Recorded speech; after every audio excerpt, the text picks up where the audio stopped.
piece of cedar that's got a natural stain on it. The fence that I've got up there right now, I think, looks architecturally more significant than just a crummy little shadow fence. My proposal is this. Instead of that,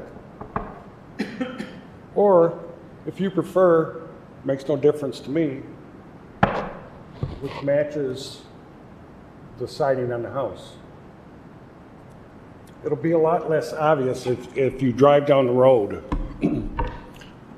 The deck that used to be up there had a fence about that tall. When you stand on my deck now, the fence is 4.5 feet. It looks bigger from the road, but it's only this high.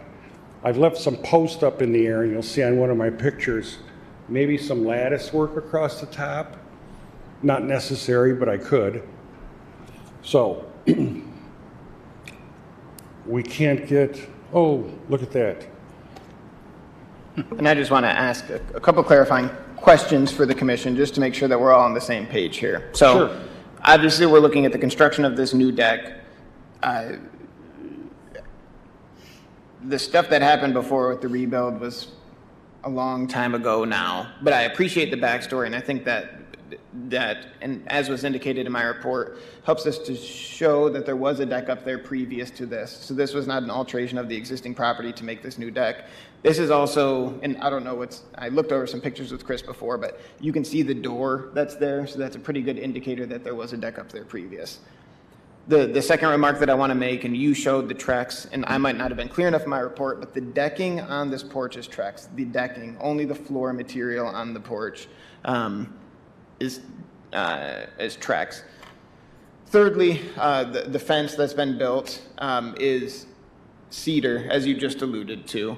Mm-hmm. The three options that Chris just showed us, I'm supposing are all cedar. The one that you showed us first is the natural stain, which is what you see here. I know that the commission last time noted that it's a lighter color. The second option that you showed us was just a darker stained cedar. And then the third option is painted to match the siding of the house. Is that all correct? Yes, sir. Okay. I just wanted to make sure that we were all on the same page about everything that Chris said. So I will turn it over to the commission now. Mm-hmm. For him regarding the deck? Once again, one of the pictures shows, excuse me, that the deck is an egress for the third floor. There's something's got to be there. If it's smaller, the deck I built is 3.5 feet less wide than the one that used to be there. It's shorter. Is there an egress from the deck to the ground floor? That'll be next time. Okay, yeah. There used to be a ugly stairway that went up there. I would think the city may require that, won't they? Or you have other egress in the Well, rooms. right now there's no tenants on the third floor I see. right now. So before I get to that point, I'll have to come here a couple more times. As far as your three options, I don't think we typically weigh in on color, which is what we're talking about. The material itself is cedar, Yes. which is something we generally approve and support. So I don't, as far as the color options, I don't see that as anything that we might comment, but not necessarily tell you or I guess the reason recommend. I brought it up, if you look at the picture, the natural cedar kind of sticks out a little bit. Mm-hmm.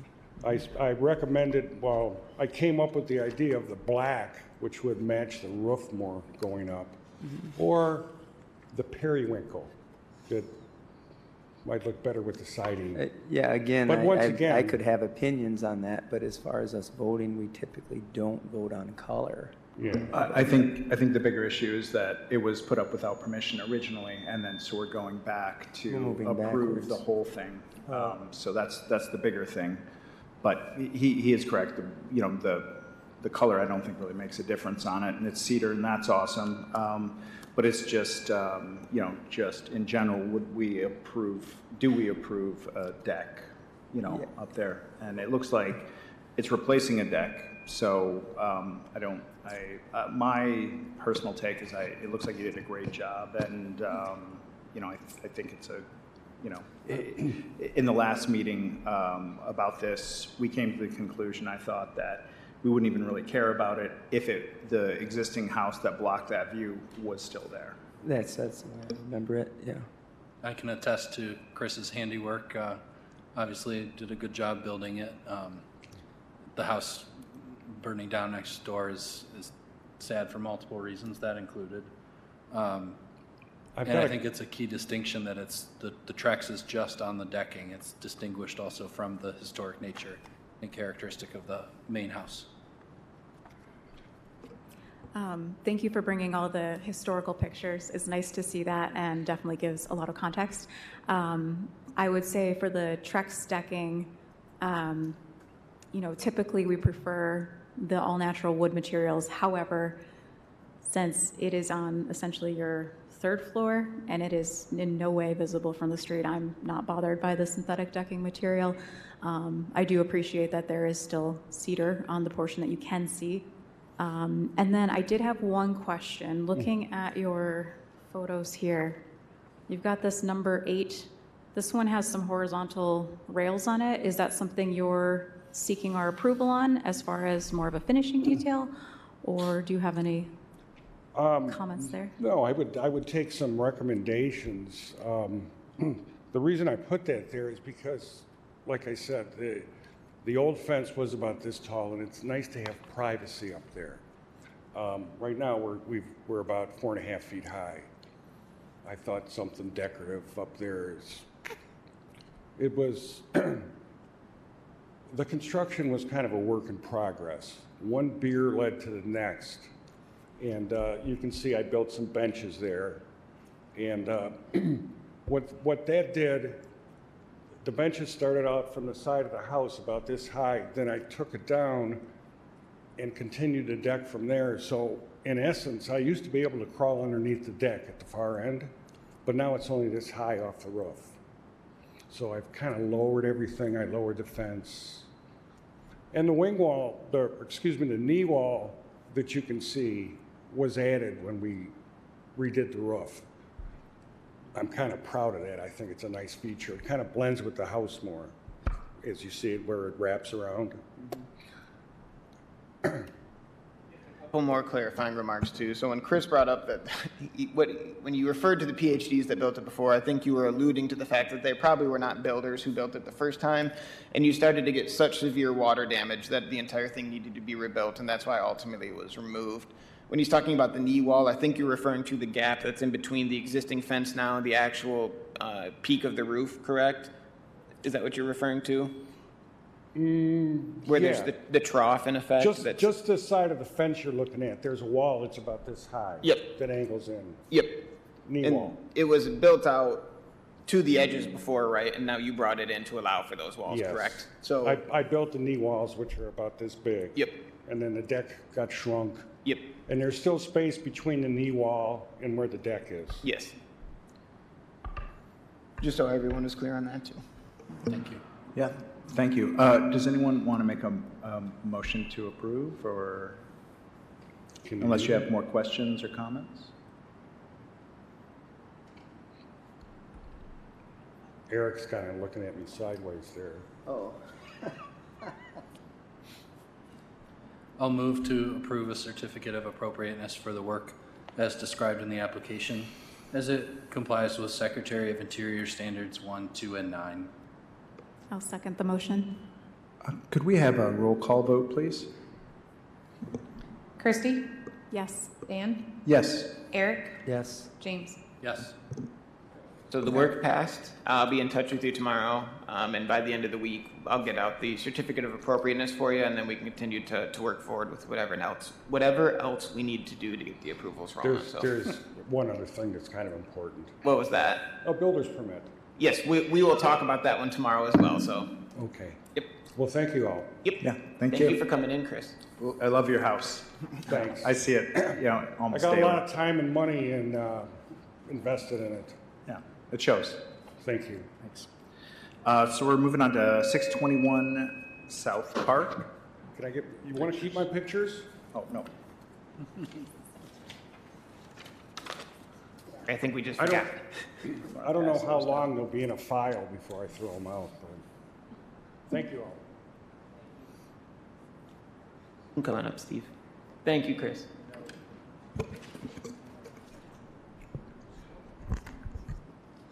Good afternoon. Steve Vandenbush. I'm the owner of 621 South Park Street. My wife and I recently had the property rezoned from commercial to Live Work 1. We've, over the last few months, renovated it, and it is now a functioning residence. And we are hoping to put a small addition on the back of it to expand the functionality of not only the home, but the value of the property in general. The last assessment we had fell fairly short of what it could be potentially valued at if it had another bedroom, if it had another bathroom. So we've been looking at doing that expansion. Is there anything else you want to know? Built in 1980, the addition is trying to reflect kind of a modernist revival look, which is essentially what the existing earthburn building is. So I tried to complement that, and I can go over anything else as you have questions.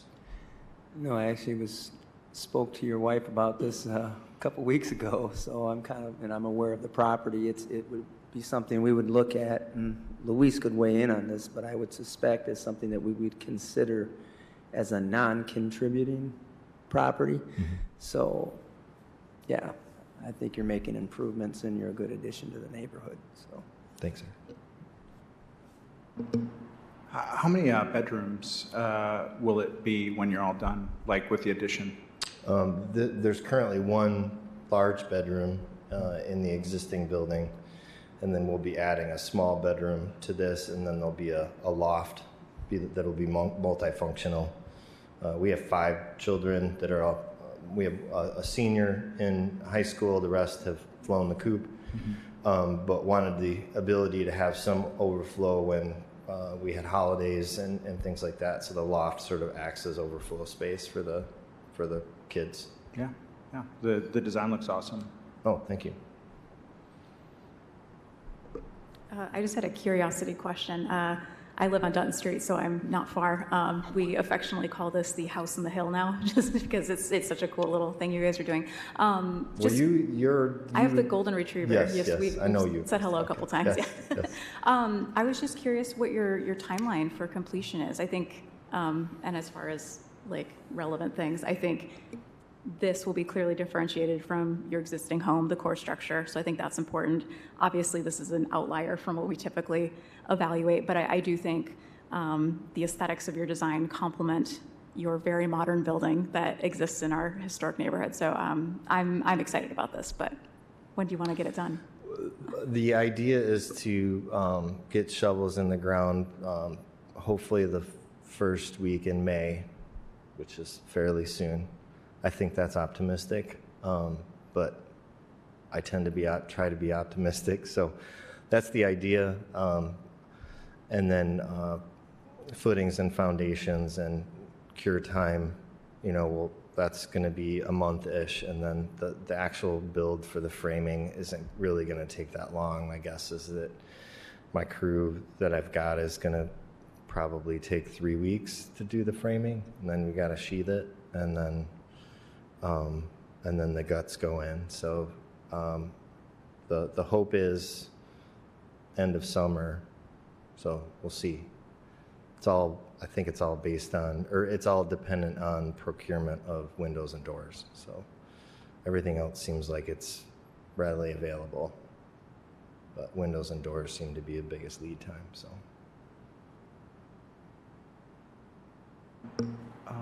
If there's no more comments or questions, does someone want to do a motion to approve? I'll move to approve a certificate of appropriateness for the work as described in the application as it complies with Secretary of Interior Standards 1, 9, and 10. I'll second that. Could I get a roll call vote, please? Kirsty, Yes. Dan, Yes. Eric, Yes. James. Yes. Yeah. Awesome. So your, Thank you. the proposal passed. I'll be in touch with you tomorrow or maybe a little bit later in the week, but I'll get you the certificate of appropriateness by the end of this week. And we'll be in touch. So Okay, great. awesome. Thanks so much, Steve. Yep. All right, 507 South Westnedge, last one. Last one. Do you have any images for that? or- Yep. Okay. We just had, gonna pull it up. A little bit of technical problem. difficulty, so. So hi, I'm Joseph Doe. I am Parish Council President for Annunciation Creek Orthodox Church. We would like to place a sign in front of the church for the church.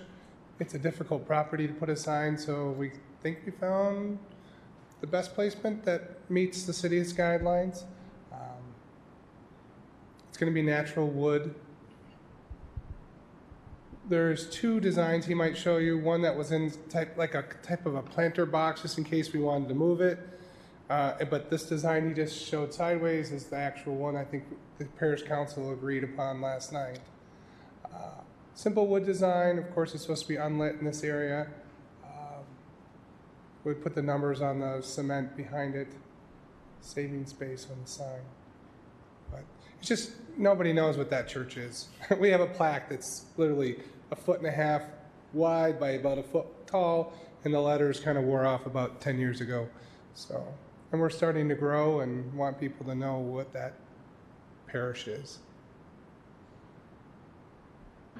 Yeah, it's a great looking sign. Like, yeah, and yeah, my opinion is that, yeah, it looks great. I like it.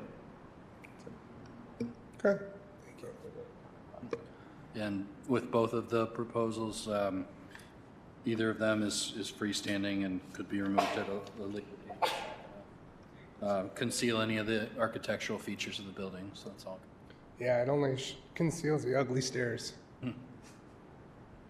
I think it's a very rational, functional use of your space, and I think it's aesthetically pleasing. And like James said, it doesn't impact the building at all. It could be removed, and yeah, agree. On that stretch of Westnedge, you need a big sign. People drive fast. Yes. Do I have a motion to approve? I'll make a motion to approve the work as it complies with the Secretary of Interior Standards 1, 9, and 10. Seconded. Could I get a roll call vote, please? Kirsty, Yes. Dan, Yes. Eric, Yes. James. Yes. All right, so the work passed. I will be in touch sometime a little bit later in the week to get you the certificate of appropriateness. Sign permitting things moving along as well. So All right, and you're all I'll good give to you go. that check you didn't want me to give you, probably want now. Yep, at some point this week I'll get the invoice all the way good Still for you sitting to in my go. car, I should have brought it. I would just rather it be at the office so I don't lose it Okay. too, but we can get it taken care of later this week, and if we'll look at it, and if we need to have a phone call or something to figure out online payment, or if you want to come in, we can get it taken Oh care yeah, of. you So- can do online too, that's Yep, right. so, Okay. awesome. Well, thank you so much for all. coming in. Yeah. Have a great night. Yep, enjoy the weather. And then, Luis, does it look like, do you have the annual report review? That, Yep. You can mute that one now, if you wouldn't mind. You can mute the podium. I muted him. Okay, sweet. You might have, nope, we're all good to go. So I just was hearing some feedback. So I expect that you guys have read this. I'm not going to read the entire thing unless you guys really want me to read the entire thing. I can kind of go over some of the highlights for you. Just to give you an idea of what this is. Generally, I think there's probably some typos, so I need to look at it one more time before I send it off to the commission. But this is to the city commission. This is kind of so they can keep track of what's the historic district commission doing, what some of our metrics. Maybe they don't know what all the many commissions in the city are doing, so this is an opportunity for us to let them know. So just from the first paragraph, you can see that we had 108, or I had 108 total project applications last year. The fees to me are $4,325 from fees that were gained, so do what you will with that. This does represent an 11% increase from 2022 project applications when there are only 27 project applications. I do think it's worth noting that even though we only had 108 applications, I think total we had like 116 things that we heard because some folks came back multiple times. So that's another consideration. That's always kind of hard for me to parse out when I'm looking at everything. Like how many applications did I get and then how many reviews did we actually do? We had 10 meetings last year. I can't tell you what months we didn't, but I looked back at it and it looked like we only had 10. I know that we missed September, and I think that we might have missed November as well because it was cutting right up next to Thanksgiving and I wanted to give folks the time off. We had 34 reviews here at the Historic District Commission that you guys had, and there were 5 denials, which is an 85% approval rating. And we did a training this year too. They would like to know that stuff. The approved list, I kind of just inherited this form from Sharon. I try to encapsulate everything that I can, but that's what we improved in a nutshell. We didn't have any demo by neglect, and then there were, I see that it says 3, but there were actually 5 denials in 2023. 823 Lucas, we looked at the demolition of a chimney down to the roof line. I could also make that clear. 119 Prairie, the installation of aluminum fascia and soffit. 427 Stone, the demolition of a chimney. 945 Osborne, the removal of a window, and 930 West Kalamazoo, the residing of an entire home in vinyl. So you guys did 34 application reviews. I did 74 application reviews. Most of mine are always going to be simple things like putting up storm windows, rebuilding a porch. Those are honestly the biggest ones. Putting on roofs. So they're those very minor classes of work, as you guys know. And then there's the membership that we have down below. I know that both Dana and Andrew went through theirs, but per our ordinance, we can keep them on until we find the replacements, which I said to you guys we will get done in the coming months here. I send out new owners letters to folks. Sometimes it's a little bit later in the month than I want to, but I try to do it at the beginning of every month. So I comb BSNA, find who new owners are, by downloading it and putting it into an Excel table. And then I have a list of all the parcels in historic districts. So it's a pretty fail-safe way, I think, in my opinion, to make sure that I get everyone. And if they live in the Vine neighborhood enterprise zone and they own the house, they occupy the property, I also send them an easy information. Everyone that gets a letter, though, just gets a kind of general packet saying, you're in a historic district, here's some kind of general do's and don'ts, with my phone number on there too, so they can always reach out to me. And then just kind of in summary, kind of canned language, but it just shows how many we have per buildings total in the city of Kalamazoo. Like I said, that was a very quick 30,000 foot flyover of it. If there's other things that you guys have questions about, we can discuss that in a second. What's going to happen next after I take your guys' comments is I'll go back and revise it, and then I'm going to send it off to City Commission for them to have. So obviously they can be kept up to date what's been going on with this commission. So I think my biggest takeaway is it's really cool to see the percentage approval rate. I would have guessed that it was higher than 85%, but it seems like we just don't have that many, things to review. And that's only for the commission. So if you look at 103 out of 108, that's extremely high approval rating. I can't do the math off the top of my head. And I don't. I feel like that's a strong message that we should, because when I'm in the community, I still hear some pushback against the Historic District Commission as being oppressive, and there's a lack of understanding, I think, Deanna, to what you're speaking of. People have this idea that we're somehow controlling their lives or whatever, but it's like we have a really high rate of approval. And we've also met with people multiple times as well to try to work with them and have them come back with more information or better detailed drawings too. So that helps the approval rating.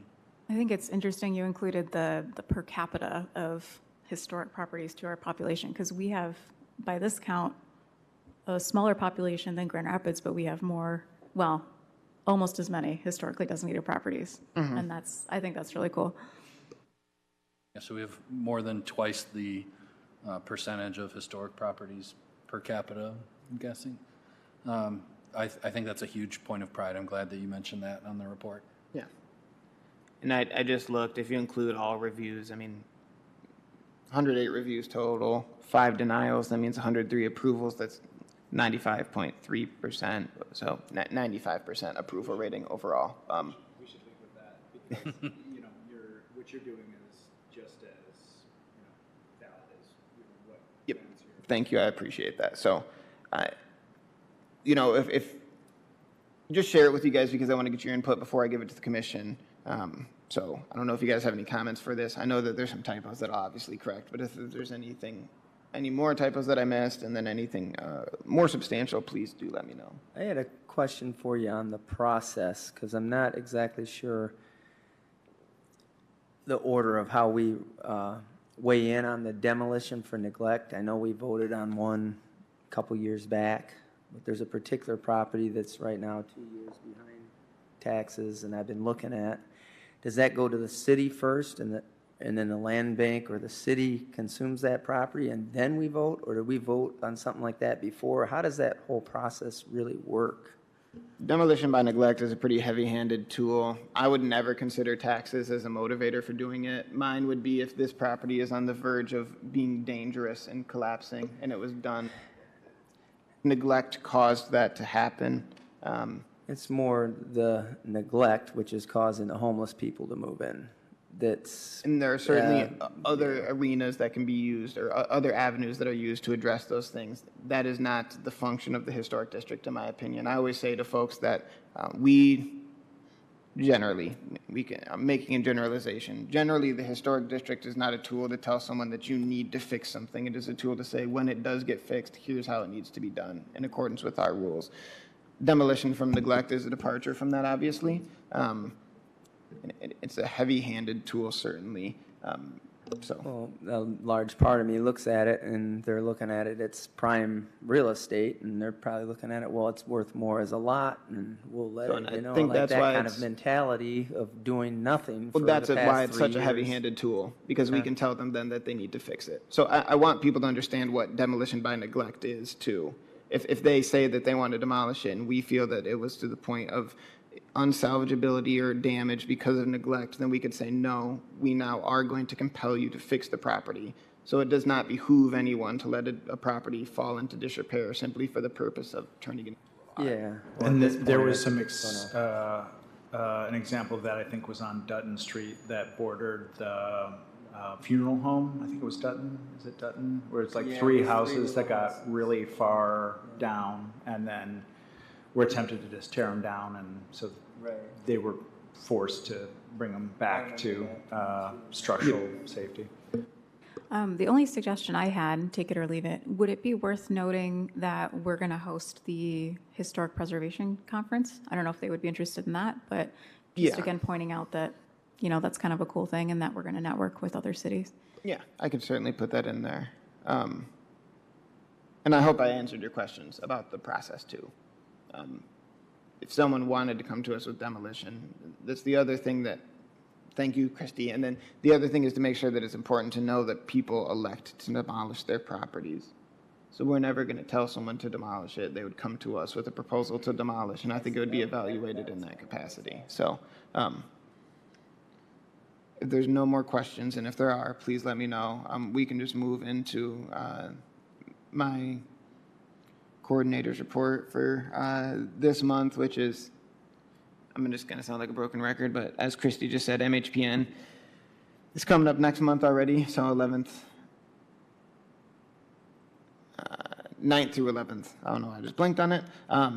Please, please, please, any opportunities you guys have, you guys should all be signed up. I don't know if you guys all got emails from MHPN saying like, hey, you're signed up. If not, please do let me know, or comb your inbox again. I just use emails that you have for you guys already. With some creative math and trying to figure things out, I was able to sign us up just like you guys get full day registration for all of them. So, which is nice. I know that we aren't all able to use that, but try to go to some if you can, or just be able to pop in, or at least be able to come and network.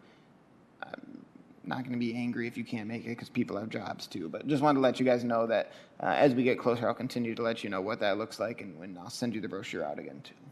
I had a question about that. I wondered if we needed to sign up ahead of time to attend certain things, or if there, I know that there's a brochure out there, but. Yep. So I would look at that. My feeling is, and this is a very long discussion with the Historic Preservation Commission, I signed you guys up. You don't need to sign up for things. If you want to do, there's additional things that cost money, then please get with me really sooner rather than later so we can get signed up. You guys will need to pay for those. I'm not going to pay for the tours for people just because that gets to be a little bit more expensive. At the conference, though, generally it's just there's conversations going on in different rooms. I mean, I just signed you guys up to go to the conference, so you can pick which spaces you want to go to within the conference. Is my understanding of it, so. Thank you. Yep. I've had friends from out of town that are on commissions and others. People are excited to come to Kalamazoo, from what I'm hearing. So, Awesome. Well, I'm happy for them. Okay. Anything else on the coordinator's report? Or? Nope. Okay. Could I get a motion to adjourn the meeting, please? So moved. I will second. All right. All in favor, say aye. Aye. We're adjourning the meeting at 5:44.